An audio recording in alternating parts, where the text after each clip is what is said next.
សូមគោរពជាសួរនិងស្វាគមន៍បងប្អូនសាយថ្មីមកកាន់ការវិភាគហាងឆេងមាសអន្តរជាតិសម្រាប់ថ្ងៃទី3ខែសីហាឆ្នាំ2026ចាស់ហាងឆេងមាសនៅព្រឹកនេះគឺស្ថិតលើតម្លៃ$4060នៅក្នុងមួយអោនស្មើប្រហែលតម្លៃហាងឆេងមាសខ្មែរយើងគឺ$4891នៅក្នុងមួយតម្លឹងឬក៏$489នៅក្នុងមួយជីហាងឆេងមាសកាលពីខែ7កន្លងទៅនេះយើងឃើញថាហាងឆេងមាសប្រែប្រួលជាលក្ខណៈ consolidation ឬក៏ ranking នៅចន្លោះតម្លៃ$4200ទៅកាន់តំបន់$3940ក្នុងមួយអោនដែលរងឥទ្ធិពលនៃសង្គ្រាមវាងអាមេរិកជាមួយអ៊ីរ៉ង់ការវាយប្រហារធ្វើឲ្យមាសចុះប៉ុន្តែមានការចរចាធ្វើឲ្យមាសឡើងដូច្នេះហើយការវាយទៅវាយមកនេះជំរុញហាងឆេងមាសជាប្រែប្រួលជាលក្ខណៈ ranking ឬក៏ consolidation រងចាំព្រឹត្តិការណ៍ធំនៅក្នុងការ break out ប៉ុន្តែទោះជាយ៉ាងណាក៏ដោយតម្លៃហាងឆេងមាសនៅតែបន្តស្ថិតនៅលើតម្លៃ$4000នៅក្នុងមួយអោនឥឡូវនេះយើងចូលដល់ការវិភាគបច្ចេកទេសដើម្បីរកតំបន់ទិញលក់វិញម្ដងបាទអញ្ចឹងហាងឆេងមាសនឹងឲ្យថាទំនោរបច្ចុប្បន្ននេះគឺបន្ត ranking ឬក៏ sideways ចន្លោះតំបន់$3900ទៅកាន់តំបន់$4000ជាងដុល្លារនៅក្នុងមួយអោនអញ្ចឹងព្រឹកនេះស្ថិតលើតម្លៃ$4055ក្នុងមួយអោននេះគឺជាតំបន់កណ្ដាលដែលទីផ្សារព្រឹកមិញនេះគឺបានបិទ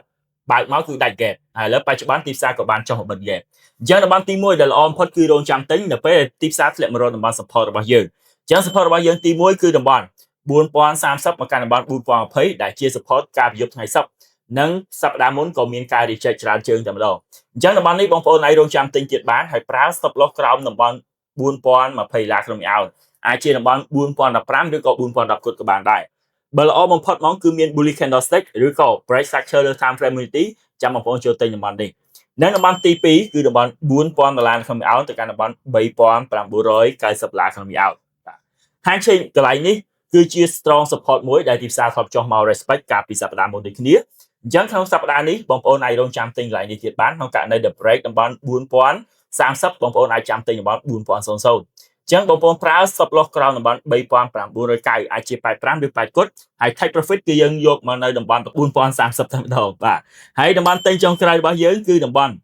3960ទៅកាន់តំបន់3950ដែលជា strong support កាលពីខែ7តែម្ដងអញ្ចឹងនៅក្នុងករណីទីផ្សារធ្លាក់ដល់តំបន់នេះបងប្អូនចូលទិញហើយប្រើ stop loss ក្រោមតំបន់3940 take profit វិញគឺតំបន់4000វិញបាទសម្រាប់តំបន់លក់បាទអញ្ចឹងដោយសារទីផ្សារបច្ចុប្បន្ន ranking ទិញនិងលក់គឺយើងអាចធ្វើការជួញដូរទៅបានអញ្ចឹងក្នុងតំបន់លក់ទី1របស់យើងគឺជា resistance កាលពីសប្តាហ៍មុនចំនួន3ដងគឺតំបន់4100ដល់តំបន់4110កន្លែងនេះបងប្អូនអាចចូលលក់ហើយប្រើ stop loss លើតំបន់4020បាទ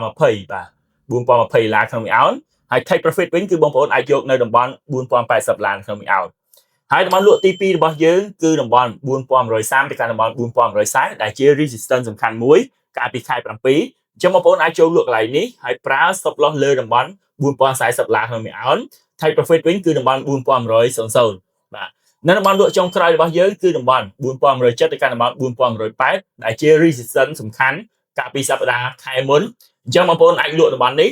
ហើយ take profit វិញគឺតំបន់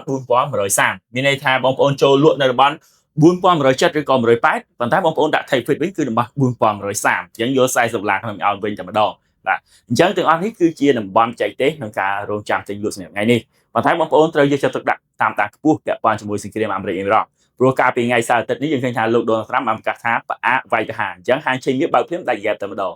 ឡូវបច្ចុប្បន្នទីផ្សារ retrace មករក gap វិញអញ្ចឹងថ្ងៃនេះបើក្នុងករណីមានព្រឹត្តិការណ៍ឬក៏ក្នុងសប្តាហ៍នេះមានការចរចាឬក៏វាយគ្នាវិញហាងឆេងមាសក៏ប្រែប្រួលទៅតាមហ្នឹងអញ្ចឹងបងប្អូនសូមមានការប្រុងប្រយ័ត្នទាំងអស់គ្នាបាទសូមអរគុណ